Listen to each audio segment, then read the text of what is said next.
The Hong Kong Artificial Island Project is a large-scale land reclamation project. The plan, estimated to cost at least $80.51 billion, or close to a quarter of the city's gross domestic product, would be Hong Kong's most expensive infrastructure project. The development, first floated more than a decade ago and also known as the Lantau Tomorrow Vision, would see the creation of the city's third central business district. Critics question the project's necessity, pointing to potential land gluts and the availability of cheaper, alternative land sites. Over the years, the project has become a frequently revisited site of controversy as politicians and interest groups across the city have expressed doubts about it.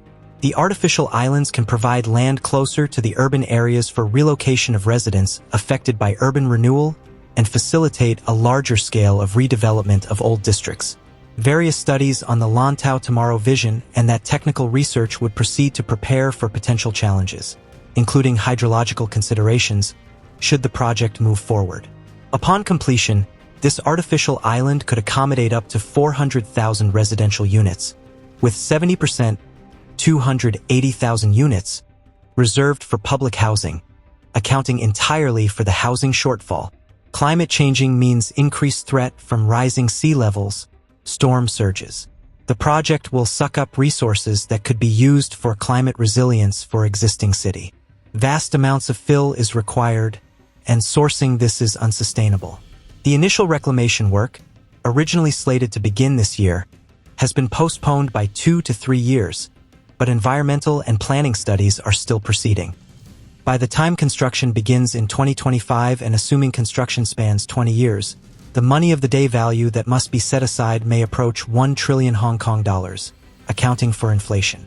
Building artificial islands requires large amounts of energy and materials, particularly the huge volume of seabed sand to be extracted and transported. Interest groups across the city have expressed doubts about its environmental and economic impacts, as well as its astronomical costs, which have also seemed to have continued to increase without much explanation. Climate changing means increased threat from rising sea levels, storm surges. The project will suck up resources that could be used for climate resilience for existing city.